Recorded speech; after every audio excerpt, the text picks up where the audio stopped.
Hi, I'm Peter Flockens here. I'm Kevin Garcia. And this is the Peanut Gallery. Tonight at the Peanut Gallery, we're reviewing Ron Howard's newest film, Rush, starring Daniel Brühl and Chris Hemsworth. Kevin, what do you think of this newest film by Ron Howard? Well, I'm going to say that with sporting films, you have to be invested in the characters. And I think they did a good job of showing both the stories of Niki Lauda and James Hunt. They showed their backstories, and you get to see how they are as people. And then you care more about the sporting scenes. It's like Rocky. You only got to see really 15 minutes of boxing, but since you got his backstory, you're rooting for him. I felt it was the same thing with Rush. I thought the racing scenes were very cool. They were stylistic, they were sleek. I like how they showed diagonally where the race is going, and you get to see the wheels, see the little pieces of grass cutting away, the velocity, the speed, and you can see the pieces of the car, like the transmission, the engine. I thought that was a really cool way to show how the race is going on. It was definitely busy looking, but I think it speaks to the title, which is Rush. So that's why I thought it was really cool. And then I think it was the rivalry that really made the film successful. Yes. Niki Lauda and James Hunt pushed each other to the will to win. That's what made it really good. They were polar opposites, the yin and the yang, and they balanced each other out. And it's like, oh, Hunt won one, so now I have to win. Or Lauda's up one. Let me keep pushing myself. So without the rivalry, I really don't think it'd be successful. It was each other's drive to do it. So Rush really did a good job with showing that drive. I agree with you, Kevin. I thought the rivalry really made this film.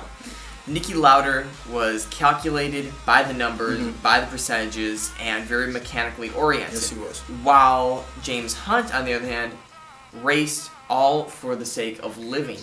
He has a great quote in the movie, "The closer you are to death, the more alive you feel." That perfectly encapsulates his character. He is doing this for the adrenaline rush. Yeah.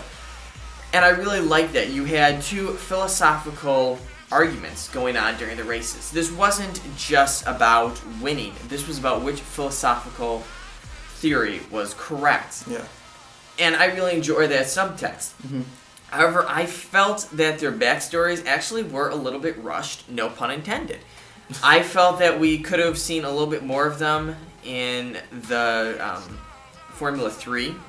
This movie takes place in Formula 1, which is the European circuit, opposed to NASCAR, which is all American. And I really would have liked to see them a little bit more in Formula 3, just so we can draw the comparison between the two. Another thing I would have liked to see is Olivia Wilde's character be more expansive. She just left. She was in, no. Her reasons for leaving were great, and it actually happened in real life, and I was fine with that. But then, if they just kept her out of the rest of the movie, fine. I would have been okay with that. But the fact that you see her for the last race and you see her reaction, it really just kind of felt thrown in there. It almost seems as if there were a few scenes that Ron Howard cut, and it would have been nice just to kind of smooth that all over. One thing, though, speaking of cutting scenes, which I thought was a very good use of typography, was the fact that during the races, opposed to seeing every single race and who wins and seeing a stereotypical last shot, what they did was they simply showed a few seconds, really, of the scenes from, say, Madrid or Japan. And then they put in very nice font, and a font that was very reminiscent of the era, who won, who was in standing, who was ahead. It was a good montage. It was a very good montage scene. I would give this film, personally, 4.5 out of 5 peanuts. Okay. Ken, what would you give this? 4.5 out of 5 peanuts. You give 4, Sam? I agree. Okay, I'm Definitely. Peter Flockens here. I'm Kevin Garcia. And this has been the Peanut Gallery.